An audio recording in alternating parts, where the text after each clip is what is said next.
자, 여러분 안녕하세요. 오늘은 코로나19 어떻게 치료하나 하는 주제로 말씀드리도록 하겠습니다. 자, 지금은 이 코로나19라고 하는 그런 바이러스에 대해서 이거에 딱 맞는 그런 치료제, 이 바이러스만을 선택적으로 딱 잡아내서 죽일 수 있는 그런 치료제는 없는 상황입니다.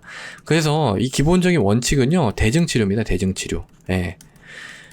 그러니까 뭐 폐렴을 일으킨다 그러면은 폐가 기능을 제대로 못하게 되니까 우리가 호흡곤란이 오겠죠?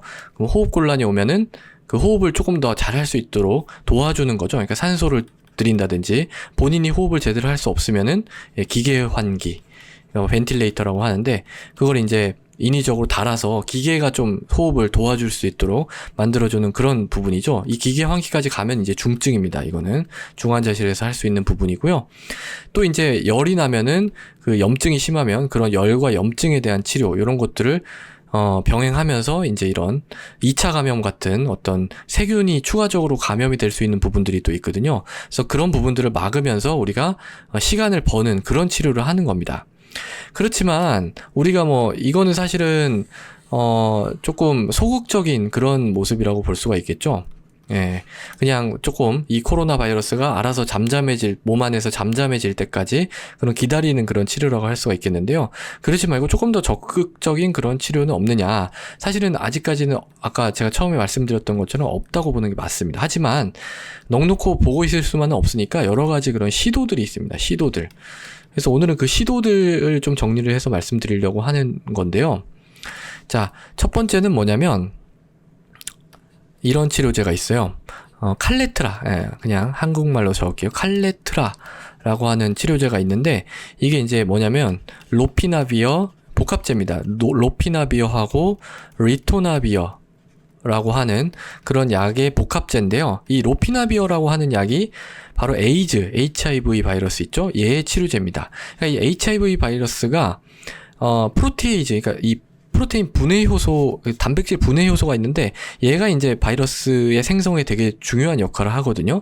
그러니까 조금 더 자세히 말씀드리면은 이건 이제 HIV에서 얘기해요. 코로나가 아니라 요 이제 단백질이 있는데 얘를 이제 탁 잘라가지고 얘네들이 이제 잘 해가지고 그 에이즈 바이러스를 만드는 건데 얘를 자르질 못하게 합니다. 그러니까 바이러스가 만들어져도 되게 이상한 모양, 잘 증식하지 못하는 그런 삐꼬 같은 모양이 만들어지기 때문에 HIV, 에이즈를 증식을 차단하는 그런 효과가 있는 약이에요. 로피나비어가. 리토나비어는 뭘 하는 놈인가? 이건 직접적으로 이 에이즈 바이러스를 공격하는 그런 놈은 아닙니다. 근데 이제 이 로피나비어 단독으로 투여하게 되면 얘가 이제 간에서 금방 대사가 돼버려가지고 효과가 없어지는 부분이 있거든요. 그래서 이 리토나비어는 이 로피나비어가 조금 더 오래 작용할 수 있도록 간에서 이제 이 로피나비어가 대사되는 그 효소가 CYP3A라고 있는데 얘를 이제 억제합니다. 그러면 이 로피나비어가 조금 더 오랫동안 효과적으로 우리 몸 안에서 작용을 해서 그 HIV를 억제를 할 수가 있겠죠. 그런 원리로 이제 작용되는 약이고요. 근데 사실 이게 사실 HIV 이 효소에 작용하는 거지 코로나에 그렇게 효과적으로 작용한다라고 하는 거는 아직 증거가 불충분해요. 그렇지만은 한번 써볼 수 있다. 라는 거고요. 그 다음에 두 번째는 이제 클로로퀸입니다. 클로로퀸인데 얘는 사실은 말라리아 치료제입니다. 말라리아. 근데 이제 이게 말라리아를 어떻게 치료하느냐 하면은요, 말라리아는 사실 어디 들어가서 사냐면 우리 몸의 적혈구 안에 들어가서 삽니다. 적혈구 한 형태가 플라스모디움 바이박스라고 하는 게 있는데 그게 이제 안에 들어가 있어요. 근데 이 클로로퀸이 이 적혈구에서 얘를 이제 제대로 살지 못하도록 하면 그런 원리로 이제 이 말라리아의 효과가 있는 거거든요. 근데 코로나 같은 경우에는 이 적혈구가 아무 상관이 없어요. 그래서 사실 이런 원리로 따진다 그러면은 별로 이 클로로퀸의 효과가 없는 게 맞아요. 그렇지만은 우리 이제 실험실 연구에서는 이 클로로킨을 투여했을 때 이 코로나 바이러스의 증식을 복제를 억제시켰다라고 하는 그런 연구가 있습니다. 그렇기 때문에 그러니까 이 클로로킨이 말라리아를 억제시키는 그런 기전 중에 하나가 이거인 거지 다른 기전도 있을 것이다. 아직 잘 모른다. 이런 관점에서 봤을 때는 얘가 코로나에 효과가 있을 수도 있겠다라는 부분이 있고요. 그 다음에 이제 세 번째는 이제 이 칼레트라, 아까 말씀드린 로피나비어, 리토나비어에다가 뭐를 섞어 쓰냐면 인터페론을 이제 섞어 쓰는 그런 치료가 있습니다. 인터페론이라고 하는 거는 제가 이제 간염할 때 잠깐 말씀드렸어요. 이 바이러스를 그냥 다 죽여버리는 겁니다. 얘는 무슨 바이러스 종류는 상관없어. 다 죽여버리는 건데 이걸 갖다가 너무 이게 잘못 사용하게 되면은 이 인터페론이 바이러스 잡으려다가 사람 잡을 수가 있습니다. 굉장히 조심해서 경험이 있는 분이 조심해서 이제 사용해야 되는 그런 약이고요. 그 다음에 이제 네 번째는 뭐냐면, 조금 이건 생소한 약인데요. 렘데시비어라고 하는 약이 있습니다. 렘데시비어. 이건 사실은 에볼라. 여러분 이제 에볼라 아프리카에서 유행하는 이것도 전염병인데요. 그래서 에볼라에서 어떻게 사용할 수 있도록 개발된 약이에요. 근데 이제 에볼라도 마찬가지로 코로나 바이러스랑 마찬가지로 싱글 스트랜드 RNA 바이러스거든요. RNA로 이루어진 단일 가닥의 바이러스라는 겁니다. 얘가 복제될 때 뭔가 이상한 놈, 삐꾸 같은 놈이 끼어 들어가면 제대로 이제 복제가 안 되겠죠. 그런 원리로 얘도 이 코로나 바이러스도 한마디로 이 ssRNA니까 이런 기전으로 생각을 해보면 얘도 효과가 있지 않겠느냐라고 이제 추측이 되는 부분이 있죠. 하지만 얘 같은 경우에는 지금은 사용할 수가 없고요. 지금은 임상 시험으로만 그런 좀 사용을 할 수 있게 그렇게 이제 되어 있습니다. 그 다음에 이제 마지막으로 다섯 번째 같은 부분은 다섯 번째는 이제 리바비린입니다. 리바비린.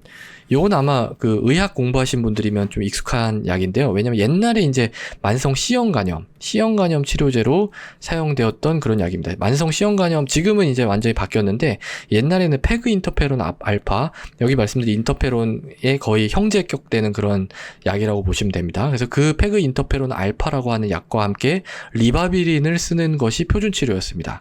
그게 이제 되게 오랫동안 지속되다가 최근에 작년, 재작년 요때 이제 좀 바뀐 부분이거든요. 근데 이 리바비린은 쓰기가 좀 그런 게 이상 반응이 되게 많아요. 이상 반응이.